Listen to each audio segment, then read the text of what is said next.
चलिए, Kevadia railway station का नाम चेंज करके क्या कर दिया गया है, हालांकि ये पुरानी न्यूज है, मेरे को ऐड करना ही था, क्वेश्चन कुछ और लाना था, मैं वो फिलहाल बता देता हूँ। केवड़िया रेलवे स्टेशन का बेटा नाम है एकता नगर, आपको ये याद रखना है।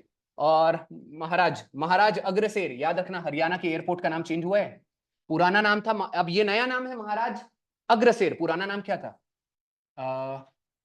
तो चेक करना पड़ेगा, ये नंबर है 9, कुछ तो एच से ही है, हीसर, ठीक है, याद रखिएगा, हीसर एयरपोर्ट का नाम रिसेंट में चेंज हुआ है। और मैं बता रहा हूं, एयरपोर्ट में अगर क्वेश्चन आएंगे तो हीसर एयरपोर्ट पे आने के चांसेस ज्यादा है, क्योंकि उसका नाम चेंज करके अभी क्या रखा गया था, महाराज अग्रसेर। और ये कमलम क्या है, ये संस्कृत वर्ड है, संस्कृत वर्ड है, ड्रैगन फ्रूट पता है ना सबको, उसका नाम, ड्रैगन फ्रूट का संस्कृत नेम गुजरात में अभी रिसेंट में क्या, अब गुजरात में आप जाएंगे वहां पर ड्रैगन फ्रूट को क्या कहा जाएगा, अच्छा ये रानी है, हाँ, रानी कमलापति, ये इंडिया का फर्स्ट प्राइवेट रेलवे स्टेशन है, फर्स्ट प्राइवेट रेलवे स्टेशन। अब थोड़ा रेलवेज का बैकग्राउंड बता दूं, जैसे भारत में पहली बार रेलवेज कब चली, यहां पर करते हैं, भारत में पहली बार रेलवेज कब चली, 16 अप्रैल 1853 में। फादर किसे कहा जाता है, लॉर्ड डलहौजी, डल HOUSIE, लॉर्ड डलहौजी को क्या कहा जाता है, father of railways, Indian railways का ही, अच्छा इंडियन रेलवेज का क्यों कहा जाता है वो बता रहा हूं, फादर ऑफ इंडियन रेलवेज का कहा जाता है क्योंकि भारत में पहली बार ट्रेन जो ये चलाई गई थी वो उनके द्वारा चलाई गई थी, इसलिए फादर ऑफ इंडियन रेलवेज में कोई इंडियन नहीं है, वो फॉरेनर है। अब एक और चीज, भारत में टोटल रेलवेज के जोन कितने हैं, मैं नंबर्स बता रहा हूं, 19, ये नंबर याद रखिएगा, आपको कई बार डायरेक्ट क्वेश्चन एसएससी की आदत है। अब ये जोन के ऊपर एक काम करते हैं, 19 जोन में 9 जोन तो अभी याद करा देता हूं लॉजिकली, ये है नॉर्थ, ये है साउथ, ये है ईस्ट, ये है वेस्ट, और ये है सेंटर। पक्का, भारत में कितने मेट्रोपॉलिटन सिटी है, 4, 4 ऑफिशियली डिक्लेयर्ड कितनी है, 4। अब देखो चारों डायरेक्शन में एक एक है, नॉर्थ में कौन सी है, दिल्ली, साउथ में चेन्नई, ईस्ट में कोलकाता, और वेस्ट में मुंबई। अब सेंटर में भी मुंबई को डाल दो, ये आपके 5 जोन खड़े खड़े याद हो गए। फिर से मैं बता रहा हूं, 19 जोन में 5 जोन्स तो आपको ऐसे ही याद हो गया, north metropolitan city, south metropolitan city, eastern metropolitan city, western metropolitan city, और सेंटर में भी मुंबई को डाल दो, 5 यहीं के यहीं याद हो गए। अब एक काम करते हैं, 5 और मैंने कितने बोले थे, कितने याद कराऊंगा, 9। अब एक काम करते हैं, north central, south central, east central और वेस्ट सेंट्रल, ये याद रखना तो बहुत आसान है, आपको ना रट्टा ये मारना है, पक्का। इधर देखिए, नॉर्थ सेंट्रल का है बेटा इलाहाबाद, अच्छा अगर नॉर्थ सेंट्रल में बाद आया है तो नीचे भी बाद आएगा, सिकंदराबाद, ये लॉजिक, ये समझा ट्रिक, अगर ऊपर बाद है तो नीचे बाद है। अब मैं बताता हूं क्लॉक कैसे घूमती है, ऐसे, पक्का ना, मैं एक नोटिस करिए, इलाहाबाद, इलाहाबाद में हाँ आ रहा है, अगर क्लॉक को मैं घुमाऊंगा पहले कहां आएगा, ईस्ट में, तो अब ईस्ट में हाँ से ही आएगा हाजीपुर, मैं बोल रहा हूं अगर इलाहाबाद याद है तो ईस्टर्न वाला भी याद हो जाएगा, हाँ से क्या हो जाएगा, हाजीपुर, हाजीपुर कहां है बेटा, Bihar.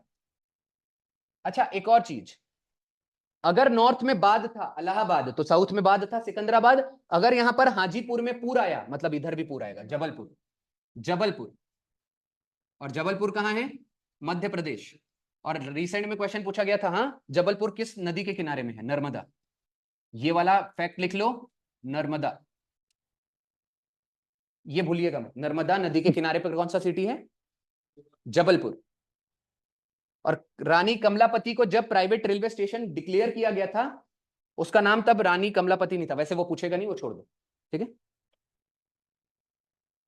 Which country became the second largest emitter of nitrous oxide, एक और चीज याद रखना, नाइट्रस ऑक्साइड बेटा, ठीक है। अब अच्छा नाइट्रस ऑक्साइड क्या है पहले मैं बता देता हूं आपको, पिछली बार मैंने GHG कवर कराया, green house gases, green house gases. अब ग्रीन हाउस गैसेज अगर हमारे एनवायरमेंट में ज्यादा होगा इसका मतलब ग्लोबल वार्मिंग बढ़ेगी, इसका डायरेक्ट रिलेशन किससे है, ग्लोबल वार्मिंग से। अगर हम कहा जा रहा है कि ग्लोबल वार्मिंग दुनिया में बढ़ रही है, इसका मतलब क्या है? गर्मी बढ़ रही है। मैं बार बार, अच्छा ठीक है, ग्लोबल वार्मिंग दुनिया में बढ़ने का मतलब क्या है? गर्मी बढ़ना। अब ये गर्मी बढ़ कैसे रही है? जितनी ज्यादा ग्रीन हाउस गैस एनवायरमेंट में रहेगी उतनी ज्यादा गर्मी बढ़ेगी। अब इसका एग्जांपल, पहले तो ग्रीन हाउस गैसेस के ना एग्जांपल्स लिख लीजिए। कार्बन डाइऑक्साइड, अभी ये क्या है? नाइट्रस ऑक्साइड, ठीक है, नाइट्रस ऑक्साइड, कार्बन मोनोऑक्साइड, और क्या हो जाएगा? CFC, HFC, SF6, methane. Methane को क्या बोलते हैं? CH4 ना। मीथेन के अलावा क्या बोल सकते हो? एक आखिरी लिख लो, वाटर वेपर। और ये मेरे फ्रेंड ने गलत किया था ये SSC CGL में। उसमें क्वेश्चन पूछा गया था which one of the following options is not a green house gas. उसमें बोला, उसने वाटर वेपर को गलत कर दिया था। ये इसको हाईलाइट कर लेना, स्टार कर रहा हूं। क्वेश्चन रिपीट होते हैं, ठीक है। अगर क्वेश्चन पूछा जाए कि कौन सी ग्रीन हाउस गैस नहीं है, कम से कम इतनी तो है। मैंने 7-8, मेरे ख्याल से इतनी ही है, इसके अलावा बाहर कुछ नहीं जाएगा। ग्रीन हाउस गैस मैंने आपको बता दिया है। अच्छा, ये ग्रीन हाउस गैस का काम क्या है पता है? अगर हम चूल्हे में खाना बनाएंगे, चूल्हे में खाना बनाएंगे, धुआं निकलेगा। धुआं निकलेगा मतलब उसमें कार्बन मोनोऑक्साइड भी होगा। कार्बन मोनोऑक्साइड तो वैसे पेट्रोल जलाने से निकलता है आपकी गाड़ी के पीछे से, ठीक है। फिलहाल कार्बन डाइऑक्साइड मतलब वहां से अगर मान लो निकल रहा है चूल्हे से खाना बनाते वक्त, जो वो कार्बन डाइऑक्साइड एनवायरमेंट में चला गया, उसका काम है धूप को एब्जॉर्ब करना। वो धूप को ना रिफ्लेक्ट बैक नहीं करने देता। अब जनरली सन रेज जब आती है, वो अर्थ में टकराती है और रिफ्लेक्ट बैक करती है, वो वापस जाती है। ये अगर हम ग्रीन हाउस गैस एनवायरमेंट में कम रिलीज करेंगे तो एनवायरमेंट की जो ग्लोबल वार्मिंग बढ़ रही है वो क्या हो जाएगी? कम हो जाएगी। ये याद रखिएगा। इसका काम क्या है? धूप को एब्जॉर्ब करना। जितना ज्यादा, अभी आपको पता है ना, वर्ल्ड रिकॉर्ड बन गया इंडिया में इस साल अब तक की सबसे हाईएस्ट गर्मी नोट की गई है। ऑलमोस्ट 56 डिग्री टेम्परेचर चला जा चुका था, और ये वर्ल्ड रिकॉर्ड है पूरी दुनिया में। 1913 में सबसे हाईएस्ट टेम्परेचर रिकॉर्ड मतलब मेंटेन किया गया था, 56 पॉइंट आई थिंक 8 डिग्री था। कहां पर? यूएसए में। अगर क्वेश्चन पूछा जाएगा सबसे हाईएस्ट टेम्परेचर जो रिकॉर्डेड है वो कितना है 1913 में यूएसए का, और उसको बस पॉइंट कुछ इतने बारीकी से बचा है। इंडिया में भी अभी लगातार गर्मी बढ़ रही है। आपको पता है ना, अगर ये 60 डिग्री टच हो जाएगा तो क्या होगा? पूरे खत्म हो जाएंगे। मतलब धीरे धीरे आपको रहना, एसी एसी सब वर्क करना चालू बंद कर देगी। अच्छा, इसीलिए हम, पता है, ये ग्लोबल वार्मिंग ना बढ़े, आपने देखा होगा इलेक्ट्रिक व्हीकल्स आ चुके हैं। इलेक्ट्रिक व्हीकल को बढ़ावा दिया जा रहा है। और इवन पेट्रोल से पॉल्यूशन ज्यादा ना हो तो आपने अभी सुना होगा उसमें ब्लेंडिंग की जा रही है। किसकी? इथेनॉल ब्लेंडिंग, ठीक है, ये याद रखिएगा। इथेनॉल, इथेनॉल ब्लेंडेड पेट्रोल आजकल आ रहे हैं। अब इथेनॉल ब्लेंडेड पेट्रोल मतलब क्या है? पेट्रोल में बेटा 20%, 5%, 6%, 10% इथेनॉल मिलाया जाता है ताकि प्रदूषण कम हो। तो ये याद रखिएगा, इथेनॉल ब्लेंडेड अभी पेट्रोल चलाए जा रहे हैं ताकि प्रदूषण कम हो। आगे बढ़े। क्या था ये? अच्छा, second largest emitter nitrous oxide का इंडिया है। फर्स्ट कौन है? China. Second India, third America. ये टॉप 3 कंट्रीज है, ठीक है। इंडियन रेलवेज ने, अच्छा ठीक है, इंडिया का सबसे हाईएस्ट रेलवे ब्रिज है, कौन सा है? चेनाब। याद रखिएगा 359 उसकी हाइट है। अब तो क्वेश्चन आएगा ही आएगा, ठीक है। अभी यहां पर ट्रेन का सक्सेसफुली वो ट्रेन को वो किया गया है। अच्छा एक सेकंड, कौन सा 11th? मैं ट्रेन का एग्जैक्टली नाम बता रहा हूं। ट्रेन का नाम क्या है? संगलदान, संगलदान रियासी। अच्छा, ये तो भूल ही नहीं सकते आप लोग। आपको भूलना ही नहीं चाहिए, क्योंकि रियासी, जैसे ऑल आइज ऑन राफा चल रहा था, hashtag all eyes on Reasi भी तो चल रहा था। अभी रिसेंट में बेटा जम्मू एंड कश्मीर में कैजुअलिटीज मुझे एग्जैक्टली याद नहीं है, 10 से 20 लोगों को डायरेक्ट डेथ हुई है। जम्मू कश्मीर में कुछ आतंकवादी घुसे 19 जून को, आई थिंक मोदी जी अपनी ओथ ले रहे थे, कसम ले रहे थे, उसी दिन रियासी पे अटैक हुआ। आपको पता है बस में लगभग 15 से 20 लोगों को डायरेक्ट गोली मार दिए, और बस जब गिर गई अंधाधुंध फायरिंग की जा रही थी। तो ये रियासी वैसे भी न्यूज में चल रहा है, ठीक है। तो रियासी ट्रेन का नाम है। अच्छा, अभी क्या है? इंडिया का सबसे हाईएस्ट रेलवे ब्रिज, क्या पता क्वेश्चन ये पूछे, इंडिया का longest railway bridge, longest railway bridge, धोला साडिया। धोला साडिया कहां पर है? आसाम से कनेक्ट करता है किसको? अरुणाचल प्रदेश को। ये भूलिएगा मत, मैं फिर से बता रहा हूं। ये चेनाब रेलवे ब्रिज कौन सी रिवर पर है? चेनाब, चेनाब रिवर पर है, ठीक है। और ये धोला साडिया किस रिवर पर है? लोहित। क्वेश्चन ना पीछे से ही आते हैं, ऐसे क्वेश्चंस पूछ लिए जाते हैं। यानी आपका जो मैंने आंसर दिया है वो प्रश्न के अंदर ही डाल देगा कि भारत का सबसे लॉन्गेस्ट रेलवे ब्रिज ढोला साडिया है, वो किस नदी पर स्थित है? लोहित। महानदी तो आपको पता ही होगा, उड़ीसा की लॉन्गेस्ट रिवर है, उड़ीसा की लॉन्गेस्ट रिवर है। ब्रह्मपुत्र भारत की सबसे लार्जेस्ट रिवर है, लार्जेस्ट रिवर कहां की है? इंडिया की।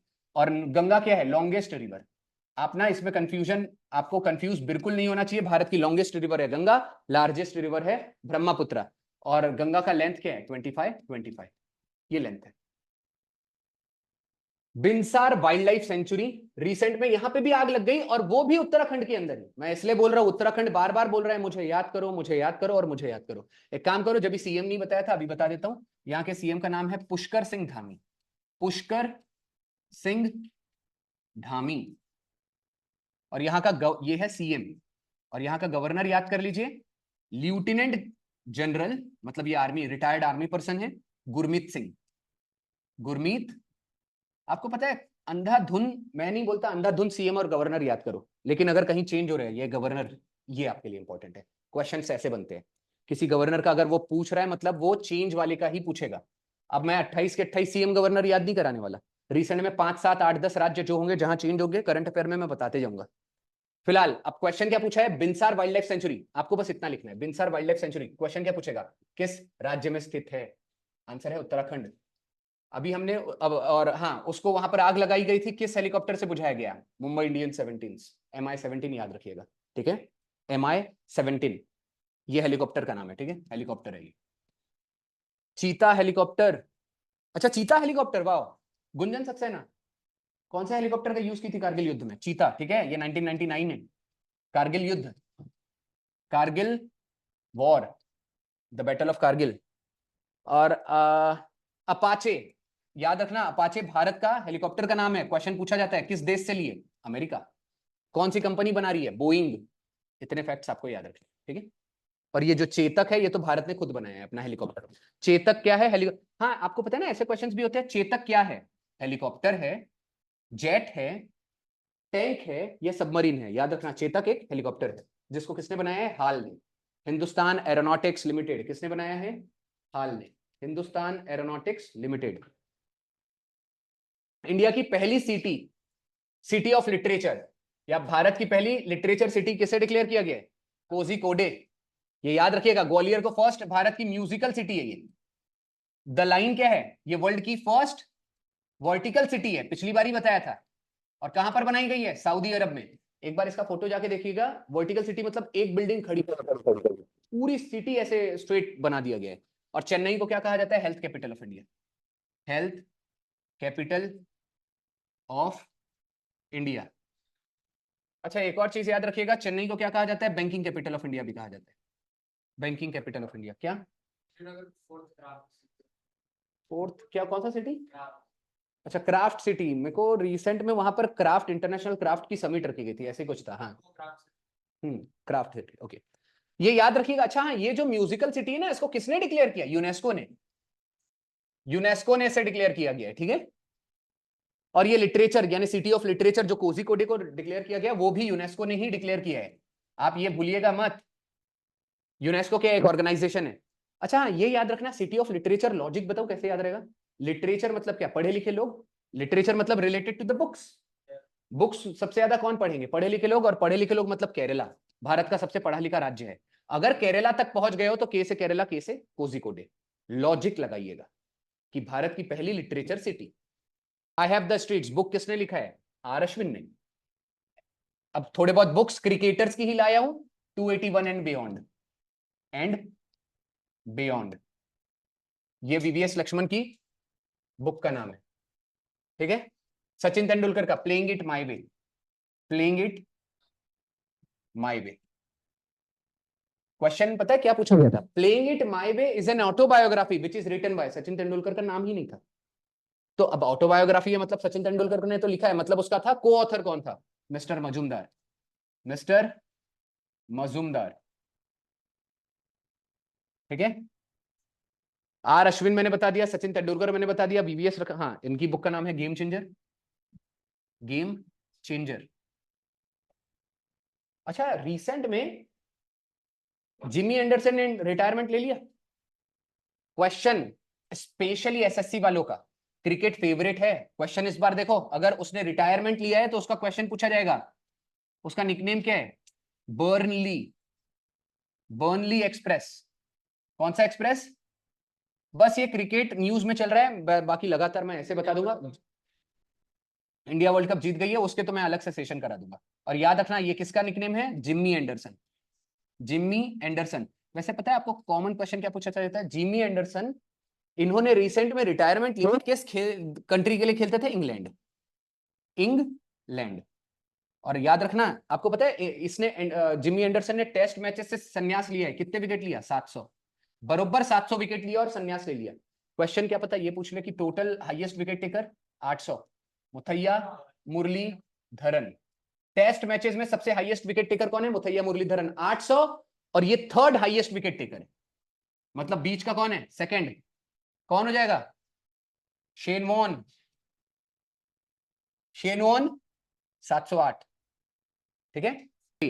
सेकंड बैंक ऑफ इंडिया जिसने क्रॉस किया है 8 ट्रिलियन मार्केट कैपिटलाइजेशन, मतलब उसका बेटा मार्केट कैपिटलाइज 1 ट्रिलियन मतलब 1 लाख, मतलब उसने मार्केट कैपिटलाइजेशन अपना कितना कर लिया है? 8 lakhs। वो सेकंड बैंक बनी है। मतलब फर्स्ट कौन सी है? एचडीएफसी, ये फर्स्ट है। सेकंड है आईसीआईसीआई, ये याद रखना। आंसर क्या है ये हमारा? आईसीआईसीआई। भारत में केवल 2 बैंक्स है जिसको 8 ट्रिलियन मार्केट कैपिटलाइजेशन हुआ है, यानी मार्केट वैल्यू उसका कितना है बेटा? हमारा 8 lakhs। आपको पता है रिलायंस कंपनी के तो आसपास कोई है ही नहीं, इसका 20 ट्रिलियन है मार्केट कैपिटलाइजेशन। अगर क्वेश्चन पूछा जाएगा भारत की ऐसी कौन सी कंपनी है जिसका मार्केट कैपिटलाइजेशन सबसे ज्यादा है, आंसर हो जाएगा आपका रिलायंस। अच्छा, एचडीएफसी को एस्टेब्लिश कब किया गया था? 1994। आईसीआईसीआई को 1994। दोनों का हेडक्वार्टर कहां है? मुंबई। और एचडीएफसी का टैगलाइन ये याद करना, ये आपके मेंस के क्वेश्चन है। We understand your world, we understand your world. बेटा मैं कहीं पे भी लिख देता हूं, पता है ना, अच्छे से एडजस्ट कर लेना आप। और हाँ, आईसीआईसीआई का टैगलाइन भी लिख लो, हम है ना ख्याल आपका। ठीक है, टैगलाइन मैंने दोनों की बता दी।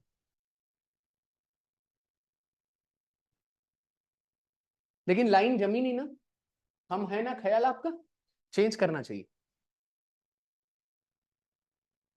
आगे बढ़े। एनवायरमेंट परफॉर्मेंस इंडेक्स में इंडिया की रैंकिंग क्या है? 176। बता दो याद कैसे रहेगा? हमारा एनवायरमेंट खतरे में है, खतरा मतलब 17, ये लॉजिक बता रहा हूं।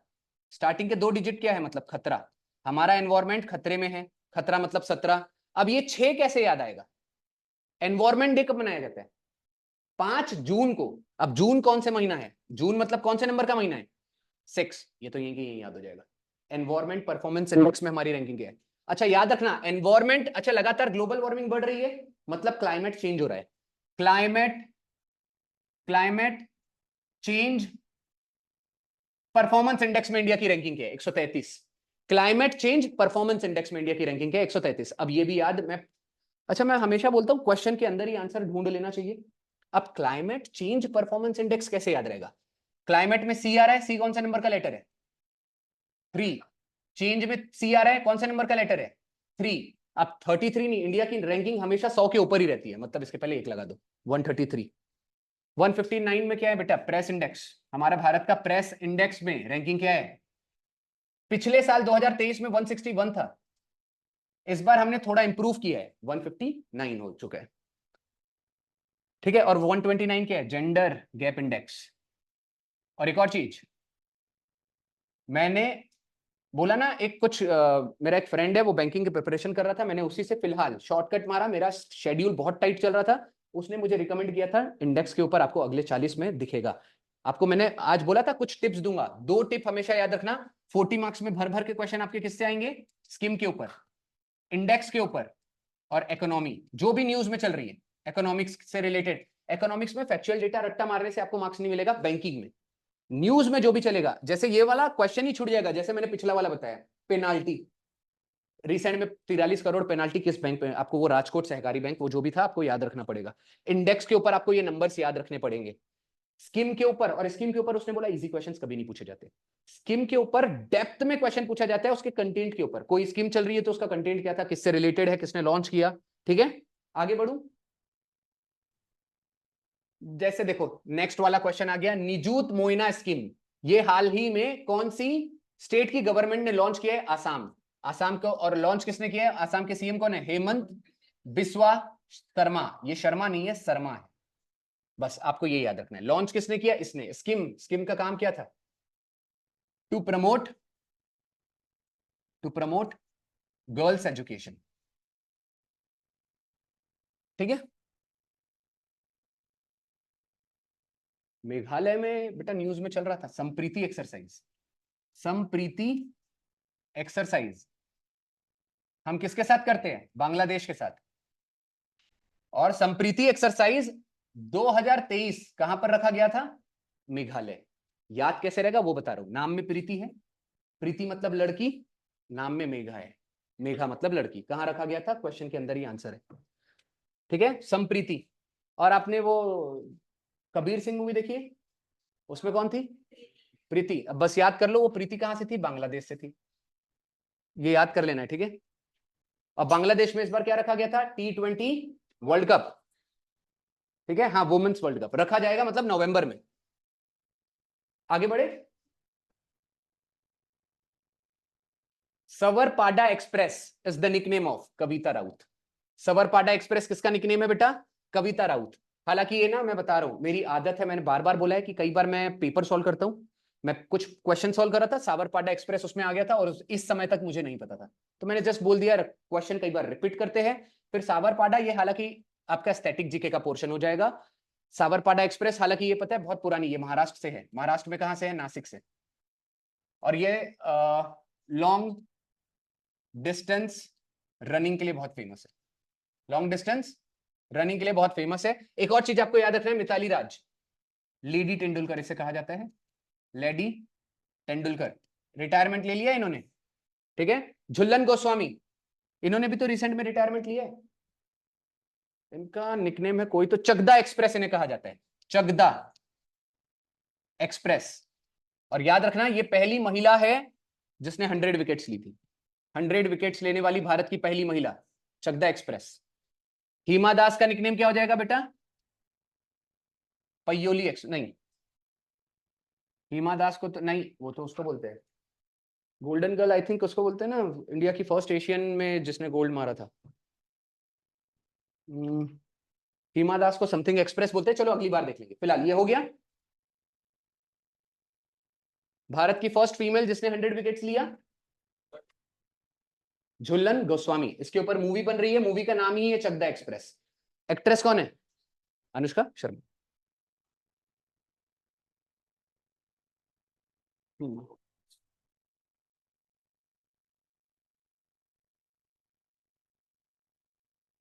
ठीक है, इसको भी लिख लो, ये है ढिंग एक्सप्रेस। ठीक है, ढिंग, ढिंग एक्सप्रेस।